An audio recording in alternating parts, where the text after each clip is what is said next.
The committee will please come to order. A quorum is present. Pursuant to Committee Rule 4 and House Rule 11, Clause 2, the chair may postpone further proceedings today on the question of approving any measure or matter or adopting an amendment on which a recorded vote or the yeas or nays are offered or ordered. Without objection, the chair is authorized to declare a recess at any time. I now recognize myself for an opening statement. So good morning, everybody. We are marking up 10 measures this morning that reflect the hard work of the members of this committee who are dedicated to improving services, benefits, and opportunities for the veterans we serve. Our Health Subcommittee Chair, Congresswoman Brownlee, has written legislation to improve VA services for women veterans and make the environment of care at VA more welcoming to women. The amendment in the nature of a substitute to H.R. 3224, the Deborah Sampson Act, is a culmination of her work and leadership under this committee's Women Veterans Task Force.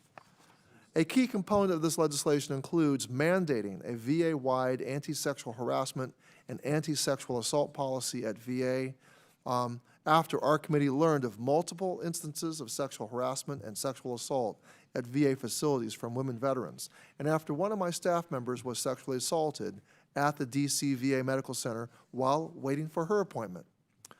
I have zero tolerance for allowing sexual harassment and sexual assault to take place at VA facilities, and VA must make it clear to all staff, contractors, patients, and visitors that it is illegal and will not be permitted on VA campuses. Furthermore, VA employees must be trained and empowered to act when they witness sexual harassment or assault taking place so they can protect victims and discipline, and if necessary, prosecute perpetrators. Now, I'm very proud to support Congresswoman Brownlee's amendment in the nature of a substitute, which brings together 15 bills, many of which are bipartisan. This legislation directs VA to conduct studies on barriers to health care access, gender-specific services offered, and the effects of intimate partner violence. This ANS enhances oversight tools for both Congress and VA by establishing an Office of Women's Health. The American Legion, the VFW, DAV, IAVA, VVA, and PVA support this legislation. It is also supported by Women Veterans Interactive, Protect Our Defenders, Foundation for Women Warriors, National Association of State Women Veterans Coordinators, Modern Military Association of America, Service Women's Action Network, Military Women's Coalition, and Northeast Florida Women Veterans. And from our DAMA subcommittee, chaired by Congresswoman Luria, we are considering legislation today that allows veterans to remotely participate in their Board of Veterans Appeals hearings, making it easier for disabled veterans and veterans in rural areas to appeal their benefits claims. We are also considering legislation that requires VA to correct erroneous information VA sent to consumer reporting agencies because VA made overpayments to veterans. Veterans' credit scores should not be affected because VA made overpayments.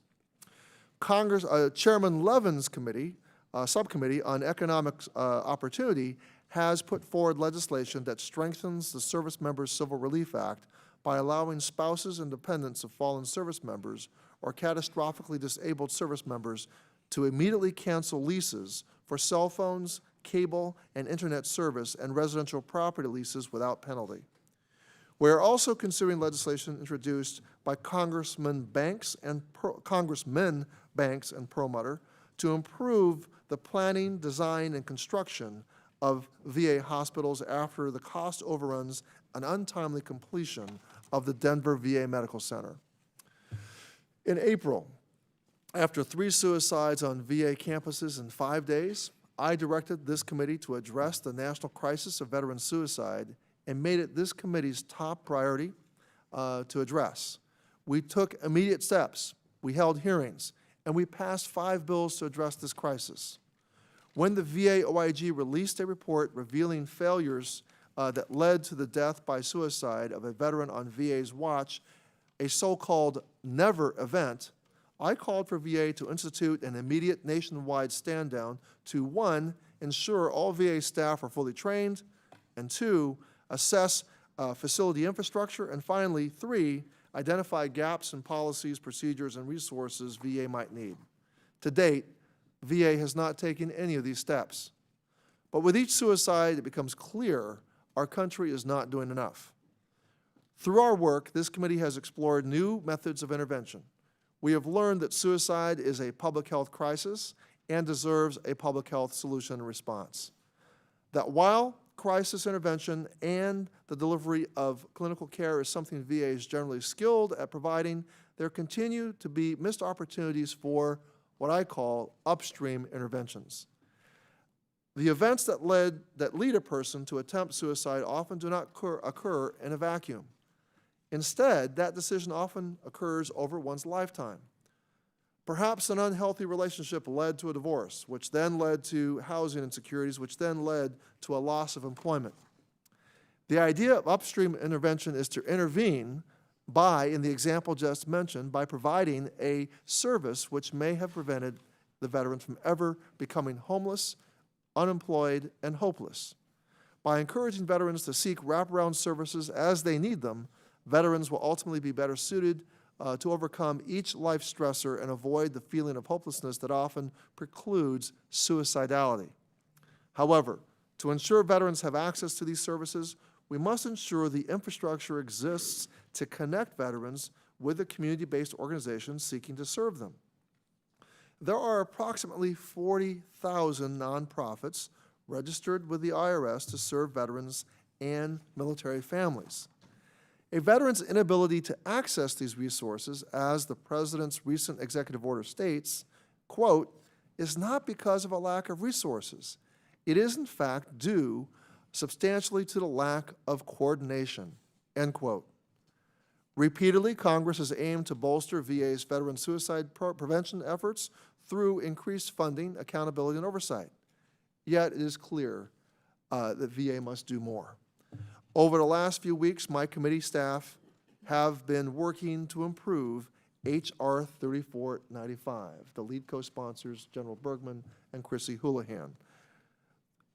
It is known as the Improve Well-Being of Veterans Act. And we've been working hard, our staff's been working hard in order to come to a common solution. I have always firmly believed that we cannot give VA unfettered authority to provide grants without including essential tools to ensure accountability for these resources, and my amendment in the nature of a substitute was an attempt to do that. Both H.R. 3495 and my amendment in the nature of a substitute were intended to prevent veteran suicides by ensuring that this vulnerable population has access to social services meant to mitigate the life stressors that often cause an individual to lose hope and ultimately complete suicide.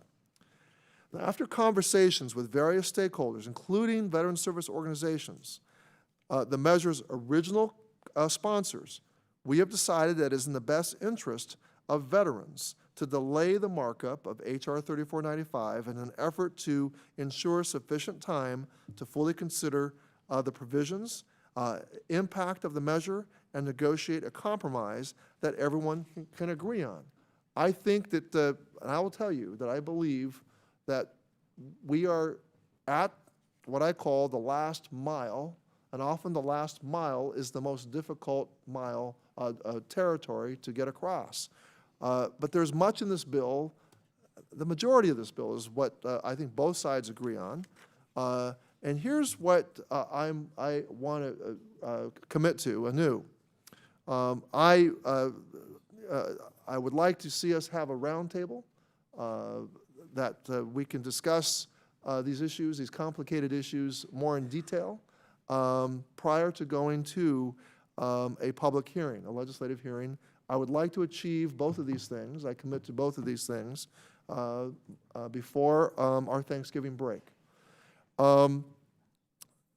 If we're able to reach that common ground, I would like to see a markup achieved before the Christmas break. That is what my intention is, and I sincerely hope that we can come to an agreement. I believe that we can.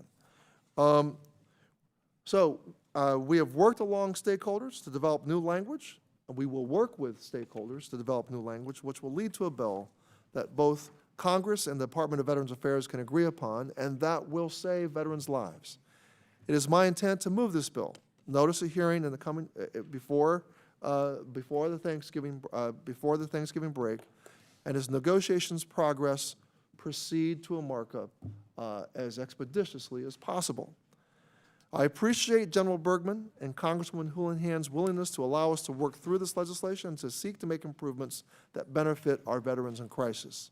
We need new solutions that will increase coordination among community-based non-clinical services, improve the quality of life for veterans and their families, and help prevent veteran suicide as a result. I now recognize Ranking Member Dr. Rowe for his opening statement.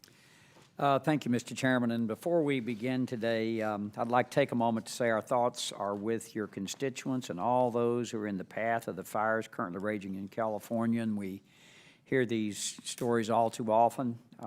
We certainly pray for their safety and for the safety of the many firemen and women, first responders who are on the ground there risking their lives to save people. And I know that the entire country, we saw this play out last year and certainly again this year. Turning to the matter at hand this morning, this is our second full markup, committee markup this month, and our third full committee markup for the year. I'd like the two markups that preceded this one. Today's agenda was developed with little coordination with the minority members or key stakeholders like the Department of Veterans Affairs, veteran service organizations, and many of the bills that members are being asked to vote on today have received no regular order.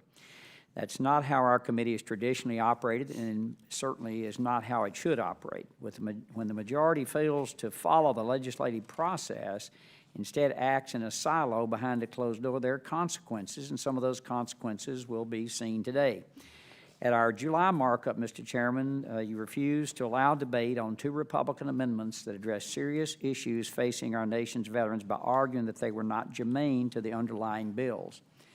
Given that, I find it ironic that one of the bills that you're supporting on today's agenda, Ms. Brownlee's amendment, in the nature of a substitute to H.R. 3224, the Deborah Sampson Act, is not germane to the underlying bill that it's amending, according to the parliamentarian.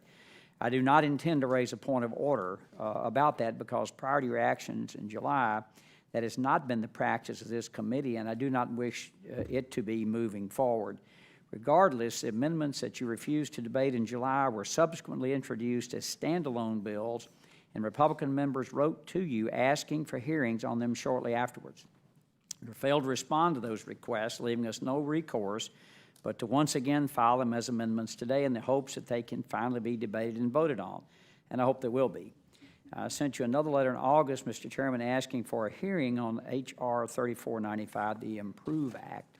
The Improve Act is a bipartisan, bicameral bill introduced by two veterans, General Bergman and Congresswoman Chrissy Houlihan, that would provide support to veterans who are at risk of suicide. This is strongly supported by Secretary Wilkie, who has written both to us and to Speaker Pelosi advocating for the bill. It's also strongly supported by VSOs, including the Wounded Warrior Project and AMVETS, who just released an op-ed just this morning in support of it. It's co-sponsored by more than 150 of our colleagues, including several who are on this dais with us on both sides of the aisle. And it's identical to legislation in the Senate that's co-sponsored by 24 senators with a range in ideology from Tom Cotton to Elizabeth Warren. We both know how rare it is for legislation to gain such strong support. The fact that the Improve Act did speak both to the strength of the policy it contains and the depth of the crisis at hand. And I mention that because we get every year the 2019 Veteran Suicide Prevention Annual Report, and it's really heart-rendering to me to read this report every year. An average of 20 service members, veterans, and never federally activated members of the Guard and Reserve died by suicide each day in 2017. Representing no significant statistical difference from prior reports. In other words, we haven't made a dent in this doing what we've been doing. The number of veteran suicides per year exceeded 6,000 between 2008 and 2017, the last reported data that we have, 6,000. And in that 10-year period of time, that's 60,000 people that died by their own hands. You have made addressing the tragedy of veteran suicide the cornerstone of your chairmanship, and I applaud you for that. I think you're absolutely spot on correct on that. Yet you never responded to my letter for this bill to be considered by our committee or subsequent requests by me and by General Bergman to meaningfully engage us on a bill until very recently. And I thank you for what you've just committed to. Then after committing to at our markup 2 weeks ago that we would mark up the Improve Act today, we didn't do that.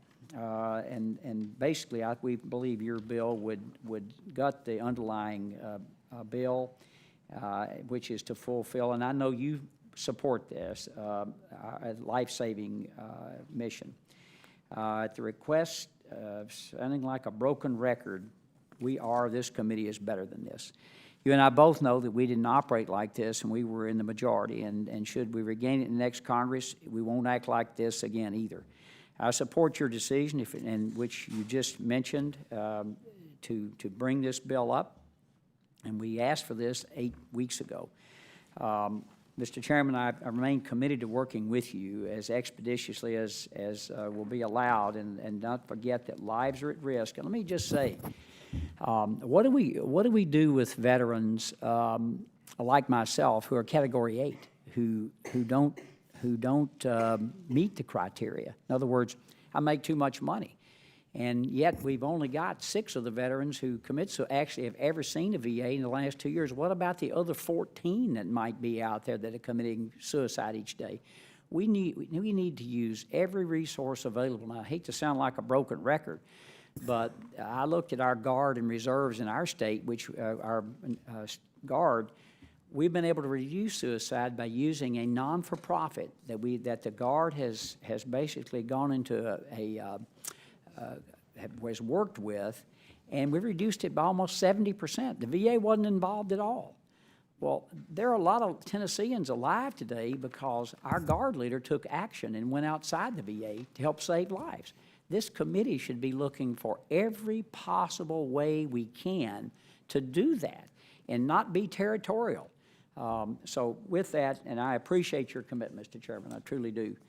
With that, I yield back. Thank you, Dr. Rowe.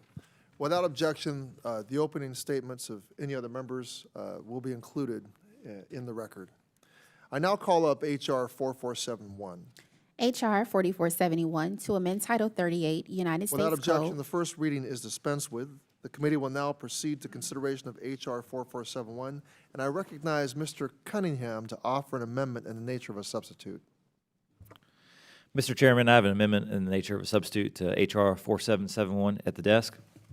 The clerk will designate the amendment in the nature of a substitute. Amendment in the nature of a substitute to H.R. Text was 4471. circulated in advance pursuant to committee rules, and without objection, the reading of the amendment is dispensed with, and the substitute will be considered as original text for the purposes of amendment. Mr. Cunningham, you are recognized for 5 minutes in support of your amendment. Thank you, Mr. Chairman. I am proud to offer an amendment to H.R. 4771, which will expand VA telehearing access to even more veterans. H.R. 4771 would allow veterans with pending appeals with the VA to appear before the Board of Veterans' Appeals remotely from the comfort of their own homes. And this amendment will expand the scope of the bill to include non-disability compensation claims as well as appeals with VA departments outside of the VBA.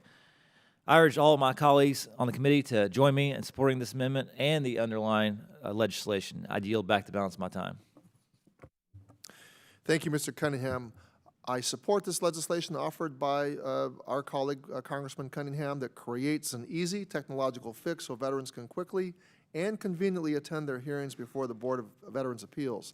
Veterans often face difficulties traveling to VA regional offices for their board hearings. These difficulties may arise out of wait times, scheduling challenges, or simply the distance an elderly or disabled veteran may have to travel to the regional office. VA has told us this piece of legislation could have a positive impact on hearing access for housebound or rural veterans.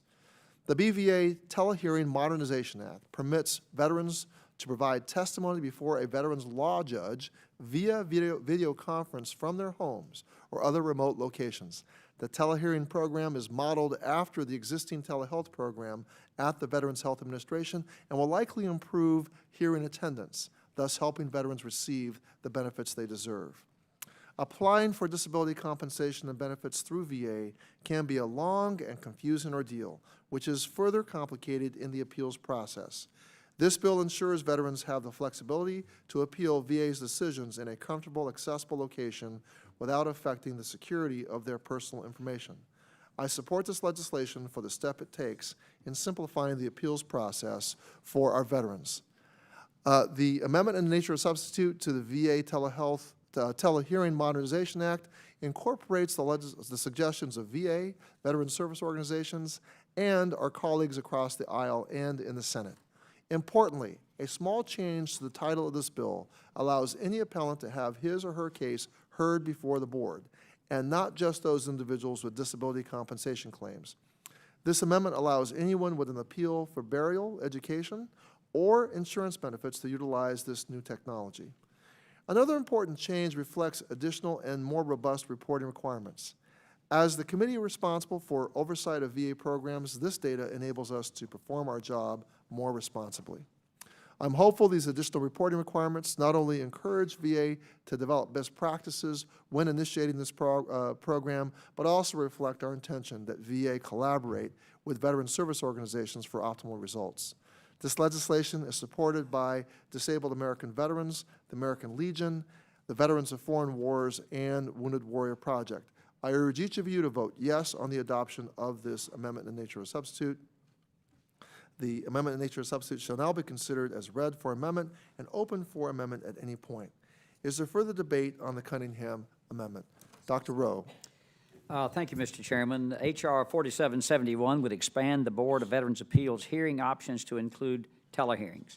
I appreciate Congressman Cunningham and Chairman Takano for working with us on the amendment in the nature of a substitute to include additional reporting requirements that will help Congress monitor the implementation of this program. Specifically, the board will be required to report on its outreach to veterans and stakeholders on this option, including advantages and potential technological challenges of telehearings, the IT modifications needed to conduct telehearings, the partnership between the board and VHA to share lessons learned from their respective programs since the telehearing program is modeled after telehealth.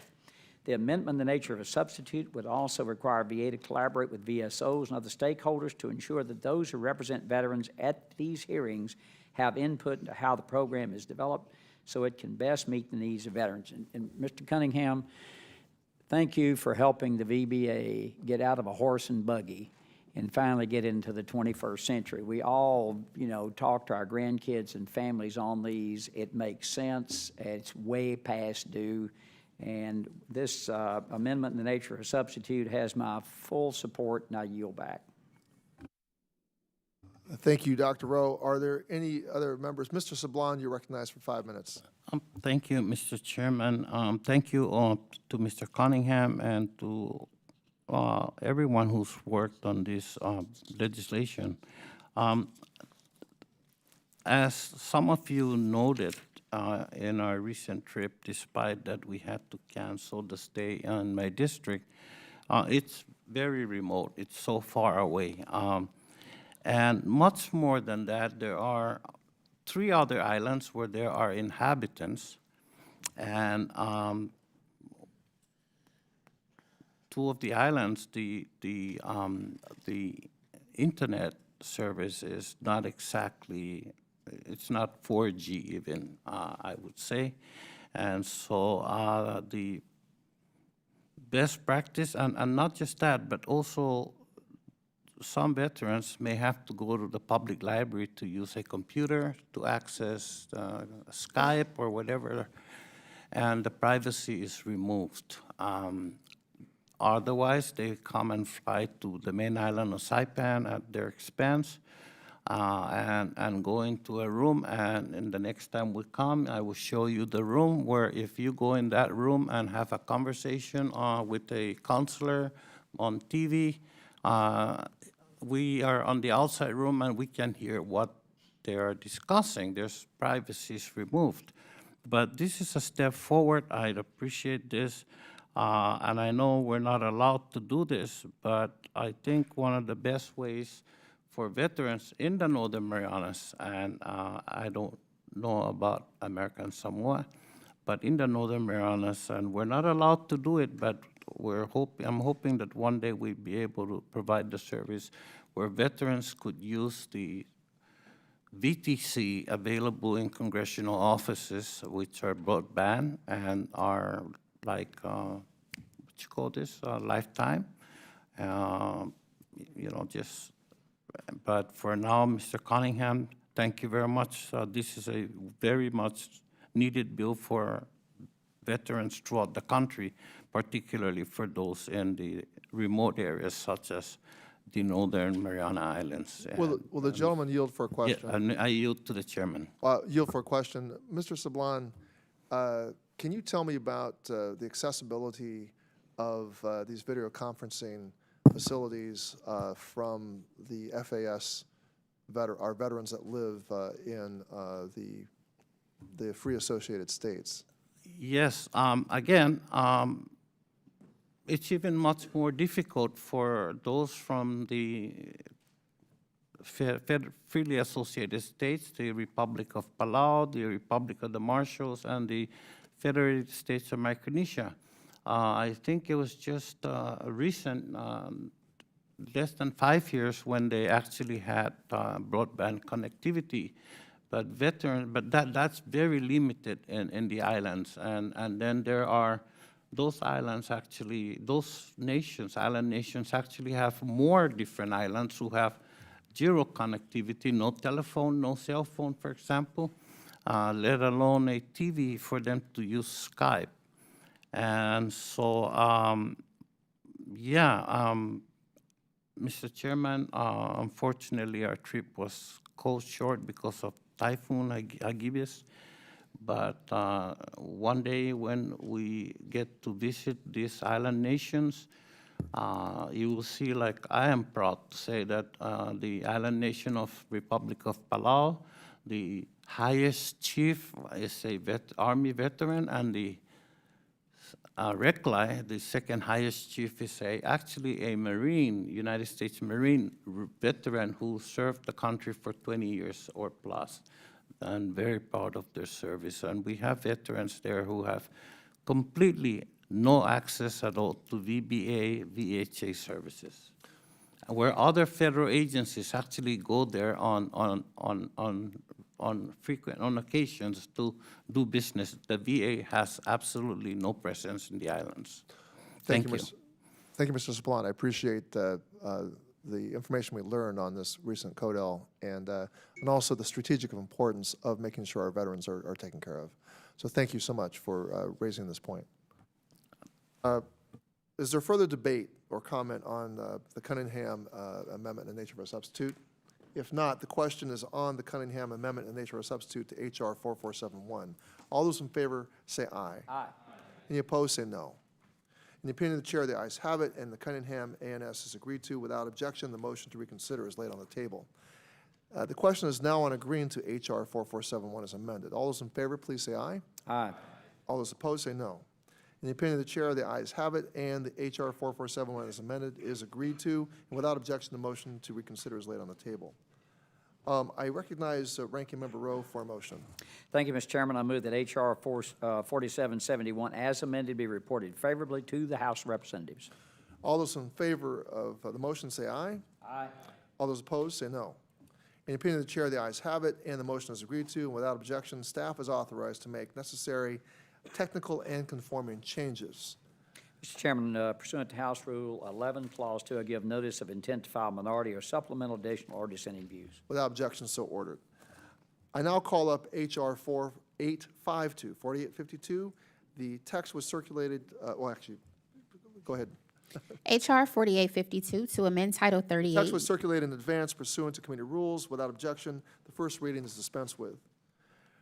I now recognize myself for comments. The GI Bill comparison tool was created by the VA in response to President Obama's executive order 13607, which directed agencies to implement and promote principles of excellence for education institutions that interact with veterans, service members, and their families, and to ensure beneficiaries have the information they need to make educated choices about VA education benefits and approved programs.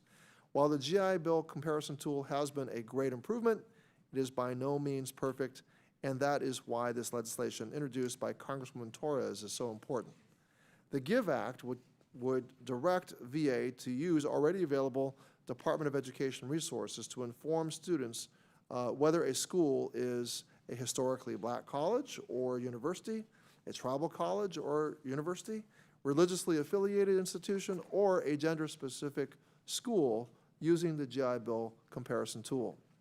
We must provide our veterans with the tools to find the education that's right for them, and I thank Congresswoman Torres for her work on improving an important decision-making tool for veterans in the GIVE Act.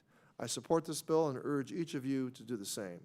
The bill will be considered as read and open to amendment at any point. Is there discussion on H.R. 4852? Dr. Rowe. Thank you, Mr. Chairman. I support this bill as it builds upon the success of the GI comparison tool that was required by a 2013 law that was authored by our Mr. Bilirakis. We should do all we can to make sure students have all the tools they need to make an informed choice about how they use their post-9/11 GI Bill benefits. With that, I yield back. Thank you, Dr. Rowe. Is there any further debate on 4852, H.R. 4852? If not, the question is on agreeing to H.R. 4852. All those in favor say aye. Aye. All those opposed say no.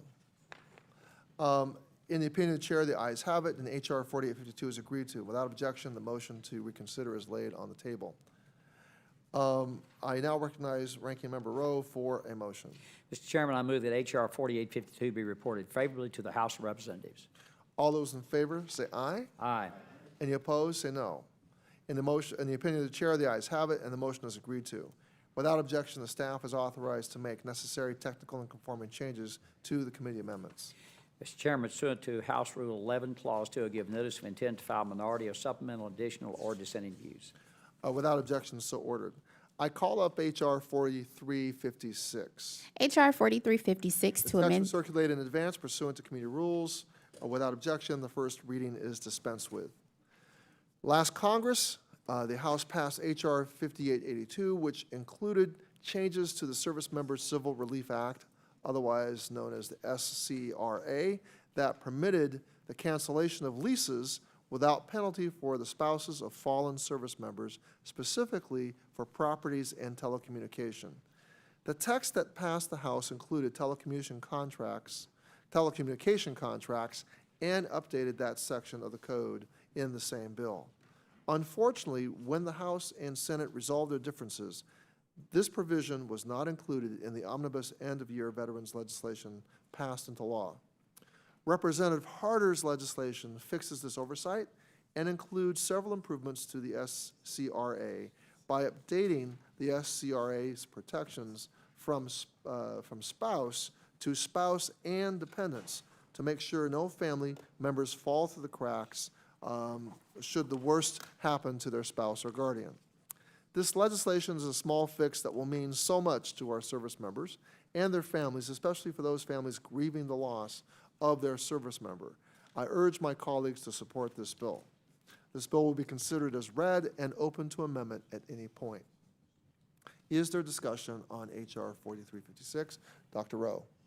Thank you, Mr. Chairman. I support this bill that would expand coverage under the Service Members Civil Relief Act to allow covered service members, spouses, and dependents to terminate certain contracts due to the death or catastrophic injury of the service member. This would improve protections, and this bill has my full support, and I yield back. Is there further, thank you, Dr. Rowe. Further debate on H.R. 4356? If not, the question is on agreeing to H.R. 4356. All those in favor say aye. Aye. Any opposed say no. In the opinion of the chair, the ayes have it, and H.R. 4356 is agreed to.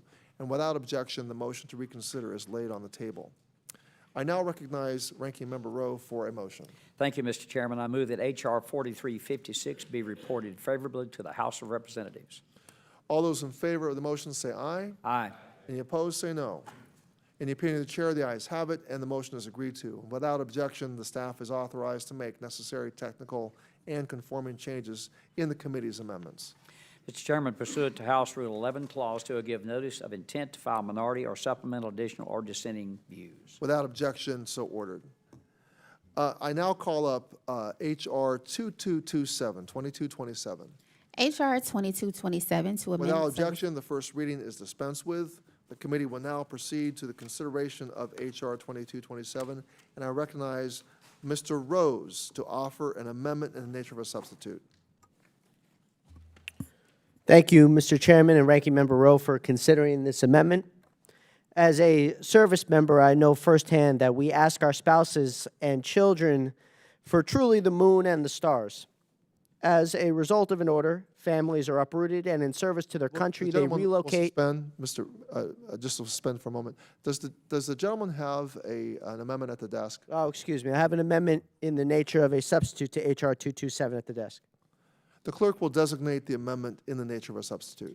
Amendment in the nature of a substitute to H.R. 2227, offered by Mr. Rose of New The York. text was circulated in advance pursuant to committee rules. Without objection, the reading of the amendment is dispensed with, and the substitute will be considered as original text for the purposes of amendment. Mr. Rose, you may now continue. Sure. Recognized for 5 minutes. My apologies, freshman member.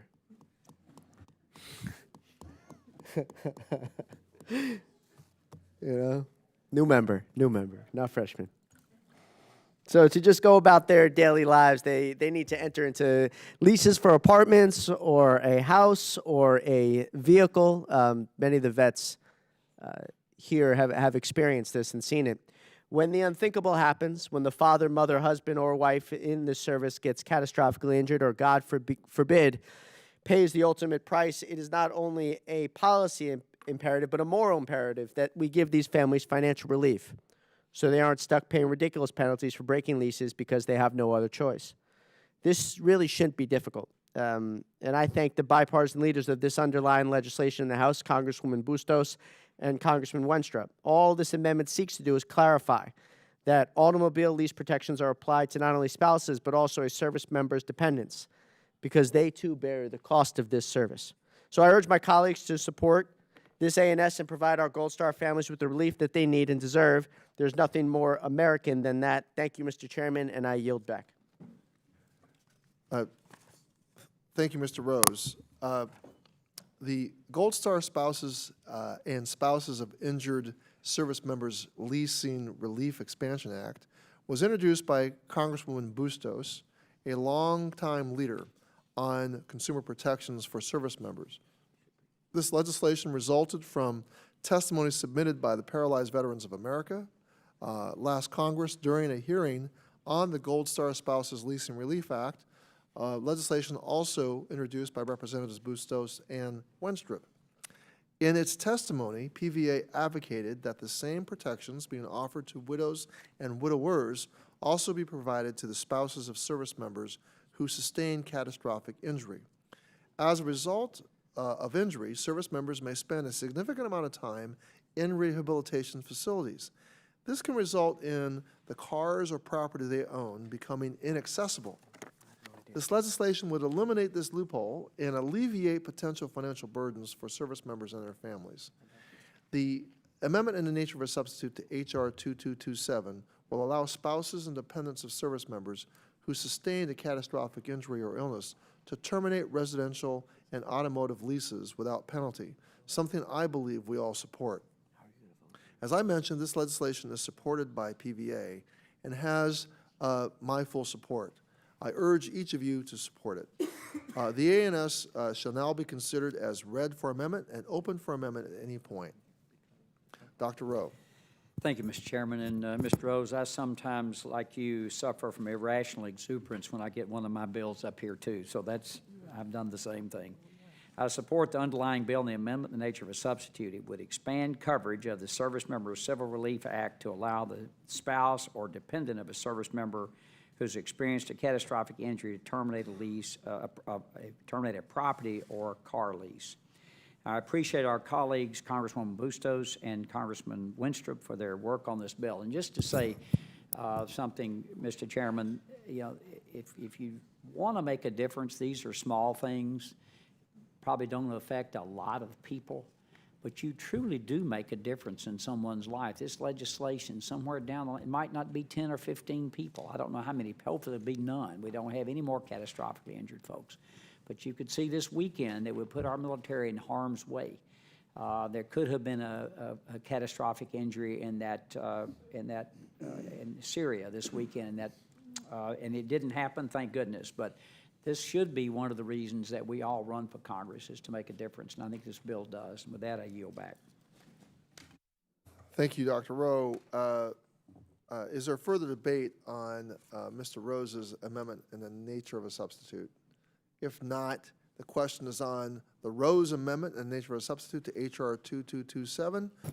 All those in favor say aye. Aye. Any opposed say no. In the opinion of the chair, the ayes have it, and the Rose amendment in the nature of a substitute to H.R. 2227 is agreed to. Without objection, the motion to reconsider is laid on the table. The question is now on agreeing to H.R. 2227 as amended. All those in favor say aye. Aye. All those opposed say no. In the opinion of the chair, the ayes have it, and H.R. 2227 as amended is agreed to, and without objection, the motion to reconsider is laid on the table. I now recognize Ranking Member Rowe for a motion. Thank you, Mr. Chairman. I move that H.R. 2227 as amended be reported favorably to the House of Representatives. All those in favor say aye. Aye. All those opposed say no. In the opinion of the chair, the ayes have it, and the motion is agreed to. Without objection, the staff is authorized to make necessary technical and conforming changes in the committee amendments.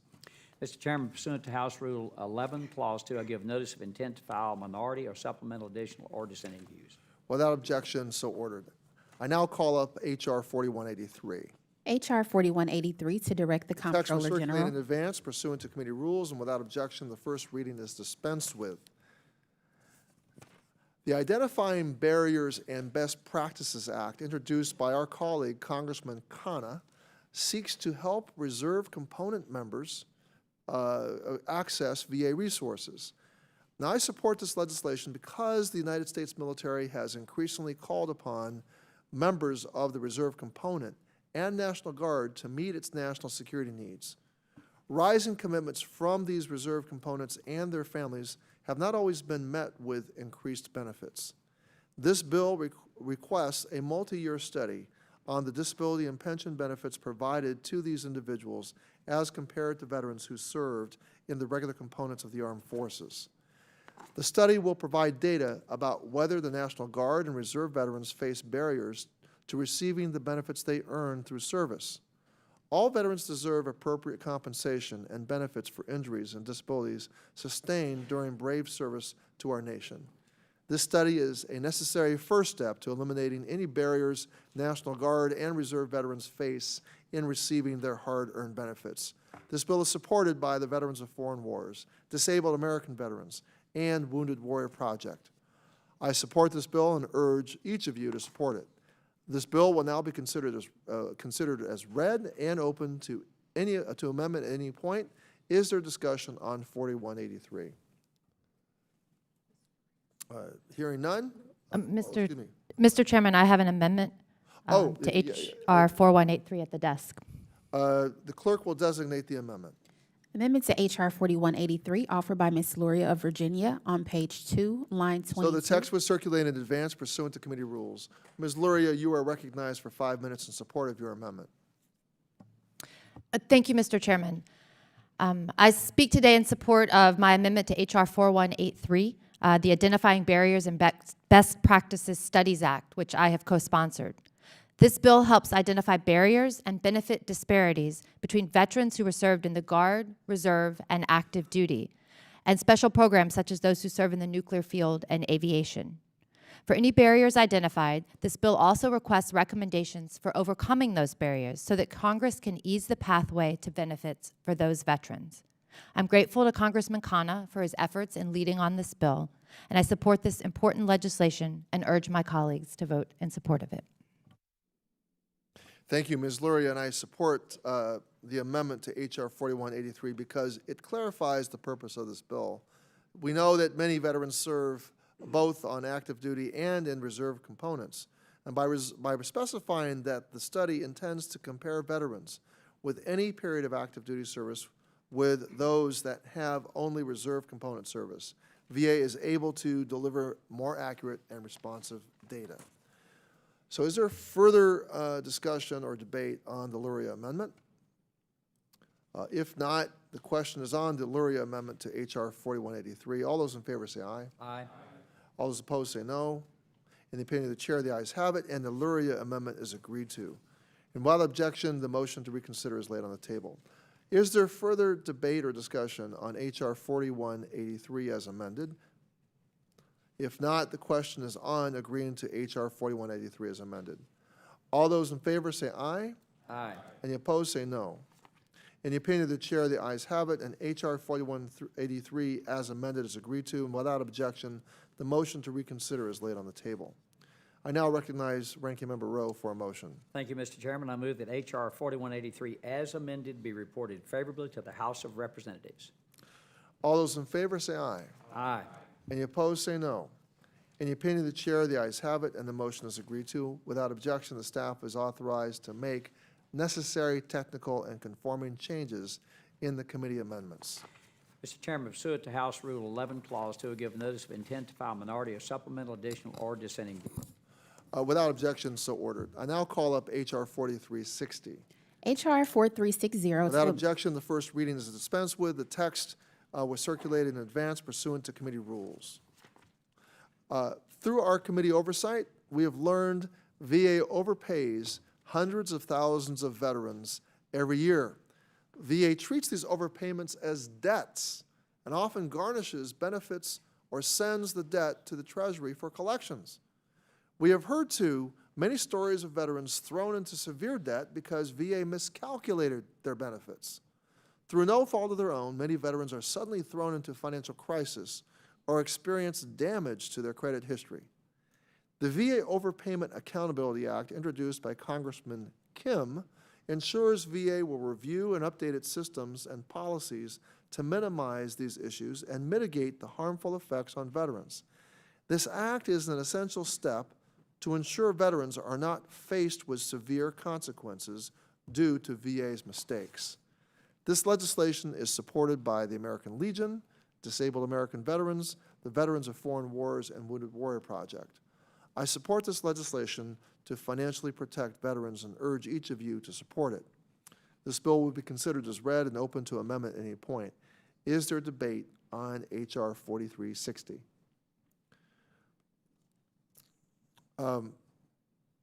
Hearing none, the question is on agreeing to H.R. 4360.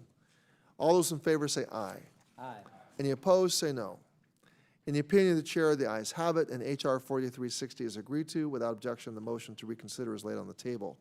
I now recognize Ranking Member Rowe for a motion.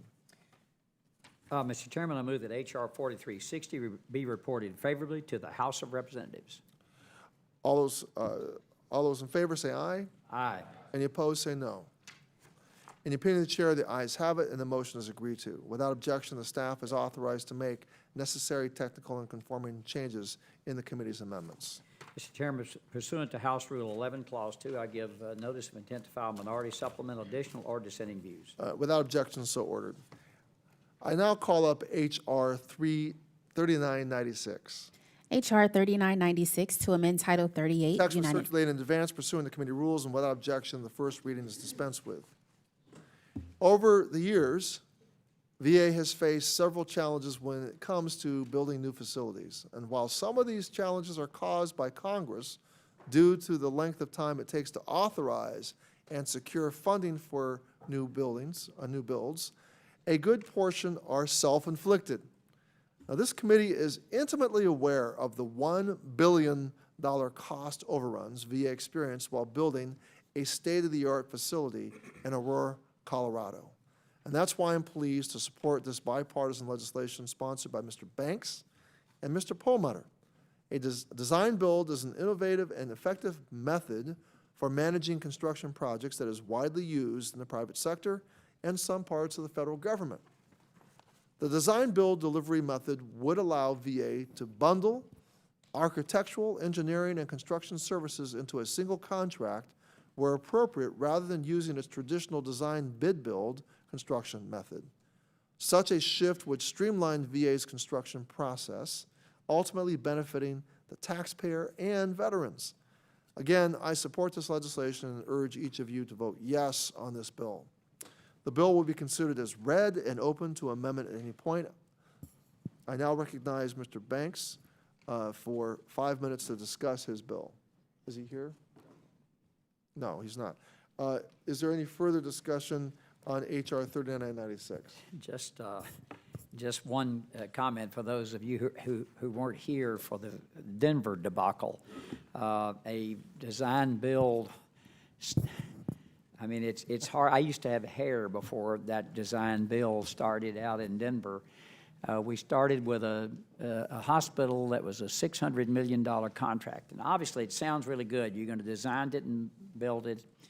And that happened, but it ended up being a $2 billion hospital. I mean, that was just unbelievable amount of money. It was so bad that we took major construction projects out of the hands of the VA and had the Corps of Engineers help do those. It is, I'm very familiar being a mayor and having built some buildings in my time of the design, bid, build. It works very well. It's a little slower.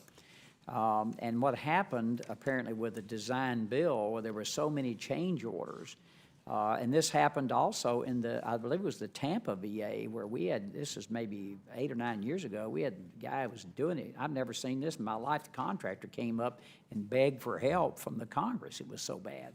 So you have to be, do you remember that, Mark? Were you here for that? I Yep. was here for the Denver. For the Denver, yeah. And so it's something I think it should work, and done properly, it will, with the right contractor who's got in-house architects and then can do both. But I've been here long enough now to be aware of what you're getting, so we'll need to keep good oversight on this, no matter what kind of contract we do. I'm going to support this. I am supportive of it because I think it is a good method, certainly for big projects where you have that in-house expertise. But I just lay that warning out there, and I yield back. Thank you, Dr. Rowe. Is there any further discussion or debate on H.R. 3996? If hearing none, we'll go to a vote. The question is on agreeing to H.R. 3996. All those in favor say aye. Aye. Any opposed say no. Any opinion of the chair, the ayes have it. H.R. 3996 is agreed to. Without objection, the motion to reconsider is laid on the table. I now recognize the Ranking Member Rowe for a motion. Thank you, Mr. Chairman. I move that H.R. 3996 be reported favorably to the House of Representatives. All those in favor of the motion say aye. Aye. Any opposed say no. In the opinion of the chair, the ayes have it, and the motion is agreed to. Without objection, the staff is authorized to make necessary technical and conforming changes in the committee's amendments. Mr. Chairman, pursuant to House Rule 11, Clause 2, I give notice of intent to file minority, supplemental, additional, or dissenting views. Without objection, so ordered. I now call up H.R. 3530. HR, Go ahead. HR 3530. Without objection, the first reading is dispensed with. The committee will now proceed to the consideration of H.R. 3530, and I recognize myself to offer an amendment in the nature of a substitute. I have amendment at the desk. Amendment in the nature of a substitute to HR 3530, offered by Mr. Takano of Text was California. circulated in advance pursuant to committee rules, and without objection, the reading of the amendment is dispensed with, and the substitute will be considered as original text for the purposes of amendment. I now recognize myself for 5 minutes to discuss this amendment. The amendment in the nature of a substitute to H.R. 3530 requires VA to conduct better oversight of its facilities, compliance with existing policies related to credentialing of healthcare professionals, conducting quality of care reviews, and reporting to state licensing boards and the National Practitioner Data Bank. My amendment in the nature of a substitute requires VA to conduct annual audits of each medical center, providing mandatory biannual training for facility-level employees, and report to Congress annually for 5 years on medical centers' compliance with applicable requirements.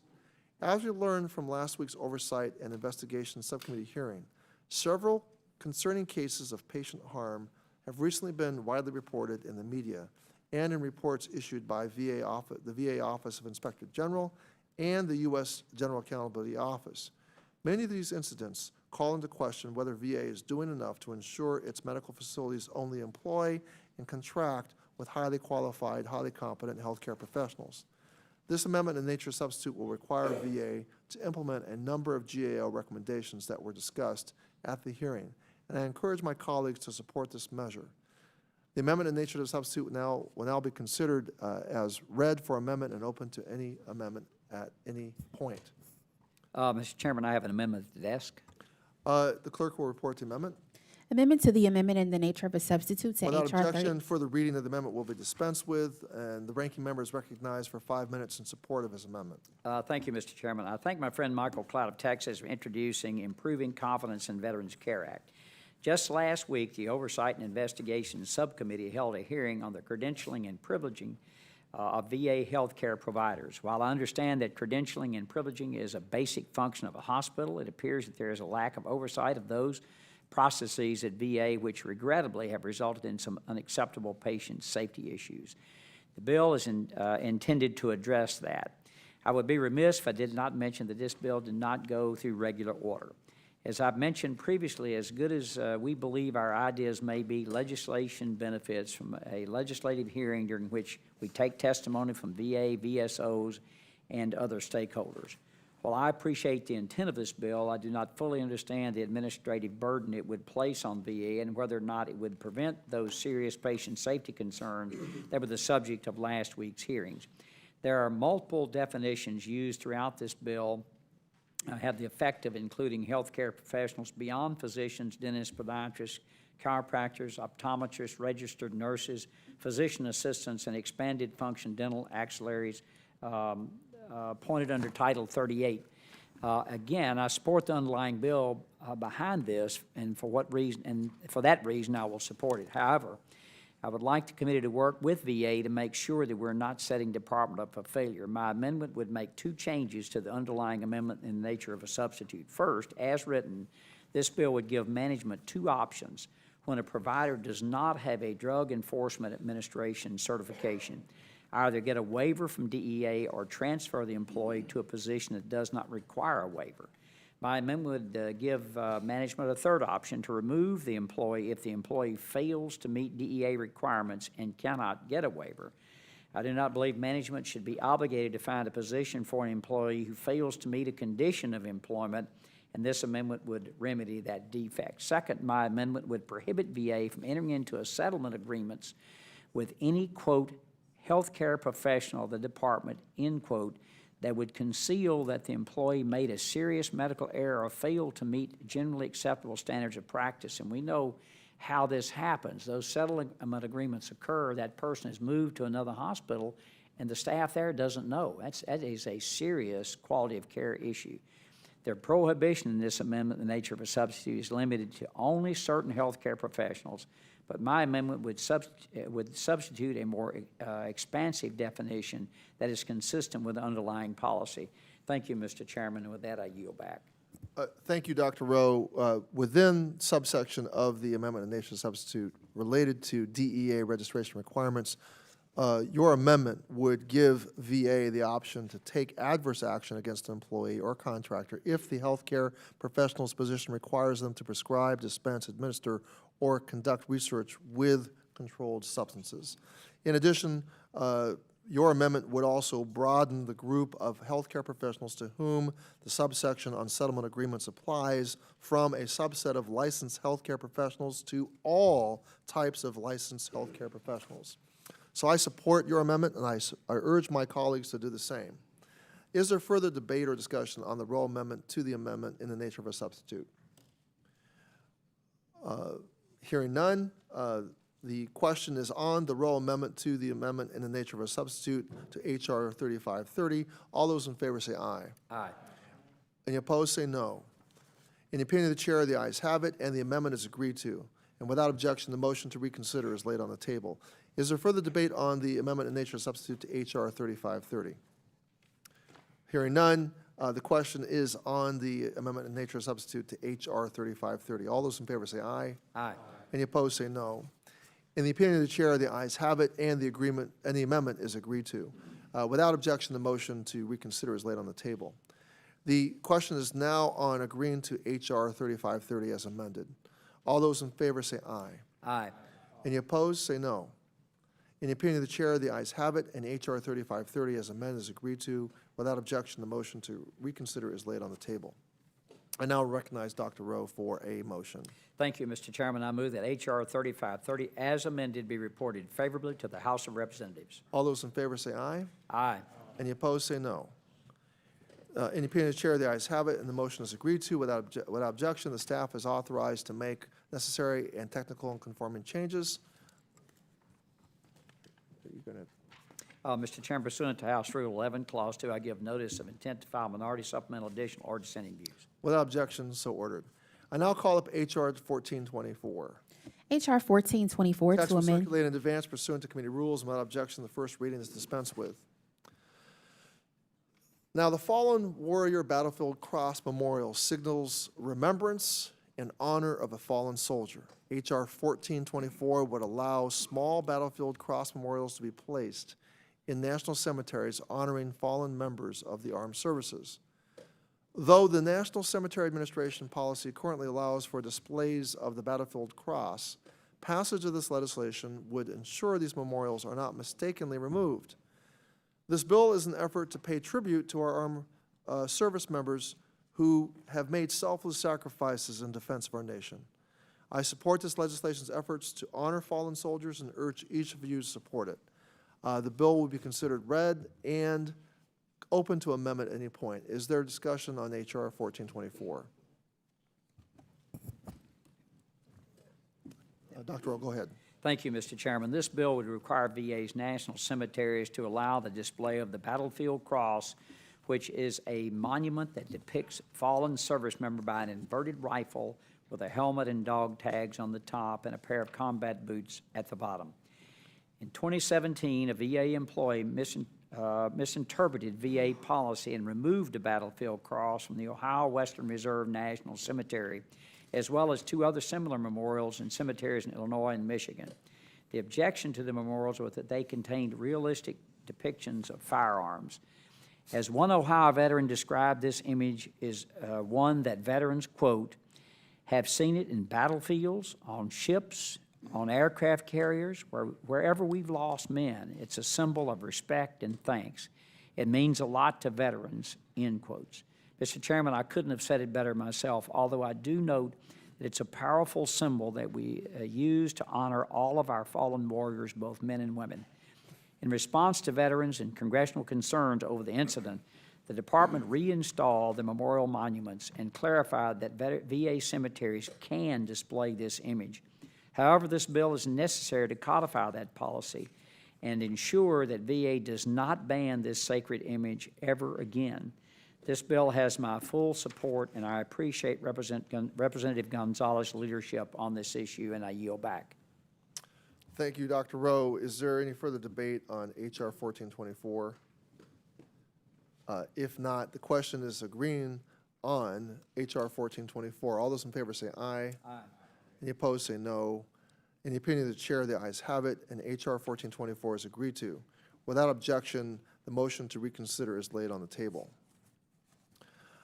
You want to? Yeah, Mr. Chairman, I move that H.R. 1424 be reported favorably to the House of Representatives.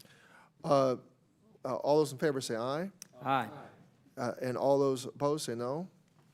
In opinion of the chair, the ayes have it, and without objection, the motion is to reconsider is laid on the table.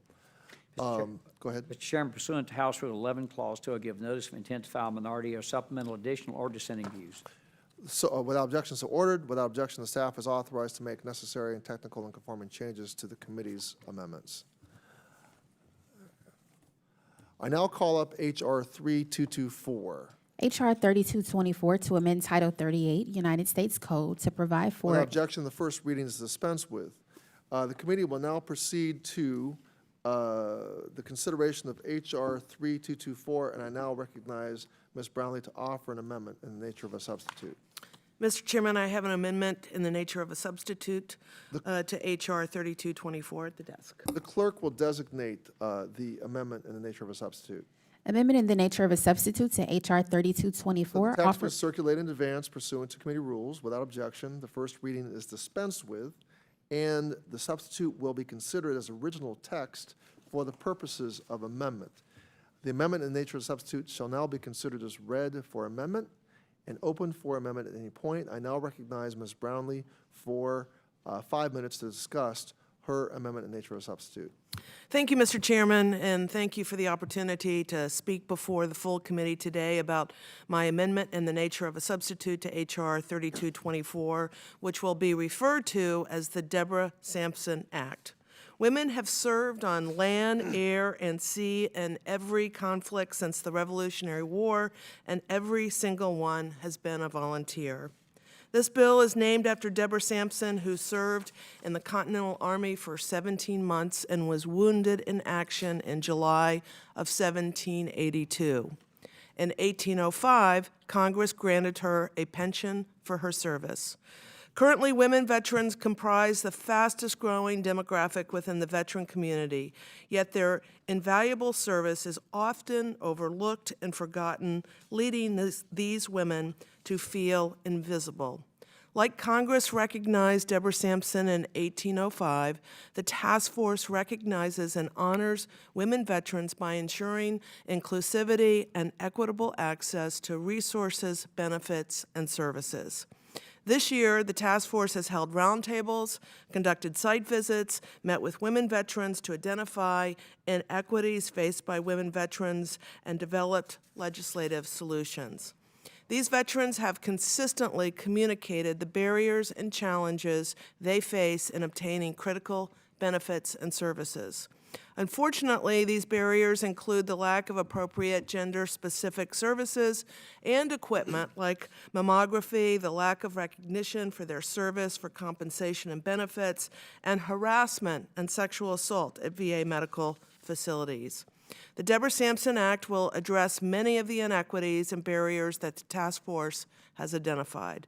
The Deborah Sampson Act combines my bill, the Women Veterans Equal Access to Quality Care Act, which will ensure that women's primary health care is available during regular business hours at VA facilities, with 15 women veteran-focused bills that were introduced by me, HVAC members, and our colleagues in the House. In addition to providing women veterans with equity in health care, the Deborah Sampson Act will establish within VA the Office of Women's Health that will report directly to the Undersecretary for Health. It will also improve communications regarding women veterans services, establish and improve environment of care standards at VA medical facilities, provide additional funding and authorities for women veteran programs, permanently authorize post-traumatic stress counseling and retreat settings, expand eligibility for MST counseling, provide extended care for newborns, ensure mechanisms and policies are in place to end harassment and sexual assault at all VA facilities, and require reporting on women veteran services and benefits. I look forward to continuing to work with all of you to ensure we are supporting and honoring women veterans and transforming VA so that all veterans receive the benefits and services they have earned and deserved.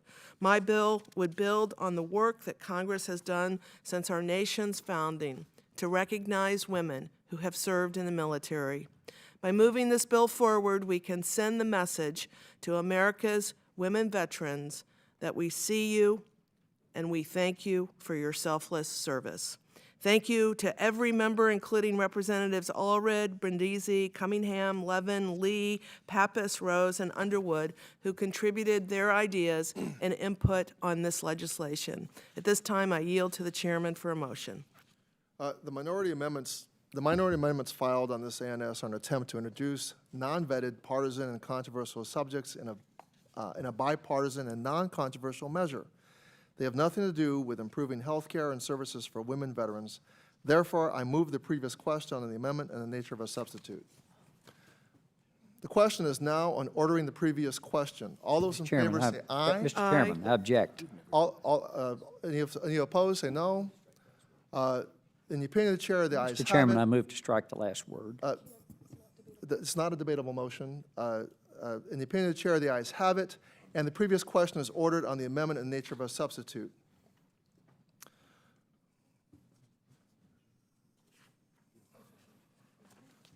Mr. Chairman, I appeal the ruling of the chair. That motion is. This is not, a motion to a previous question is not subject to an appeal. Mr. Chairman, parliamentary inquiry. Parliamentary inquiry. So without objection, the motion to reconsider is laid. Mr. Chairman, parliamentary inquiry. Without objection, the motion to reconsider is laid. Mr. Chairman, am I entitled to be recognized for a parliamentary inquiry? No, you're not. And why is that? Because we've done voting. The motion to, the motion to close debate has been voted on. The motion is agreed to. The previous question, where am I? The previous question having been ordered on amendment in nature of a substitute, the vote is now occurs on agreeing to Congresswoman Brownlee's amendment in nature of a substitute. All those in favor say aye. Aye. Any opposed say no. In the opinion of the chair, the ayes have it, and the amendment is agreed to. Without objection, the motion to reconsider is laid on the table. The question is now agreeing to H.R. 3224 as amended. All those in favor say aye. Aye. All those opposed say no. In the opinion of the chair, the ayes have it, and H.R. 3224 as amended is agreed to. Without objection, the motion to reconsider is laid upon the table. I now recognize Congresswoman Brownlee for a motion. I move that H.R. 3224 as amended be reported favorably to the House. All those in favor say aye. Any opposed say no. In the opinion of the chair, the ayes have it, and the motion is agreed to. Without objection, the staff is authorized to make necessary technical and conforming changes to the committee amendments. Thank each of you for being here today, and I now adjourn the meeting.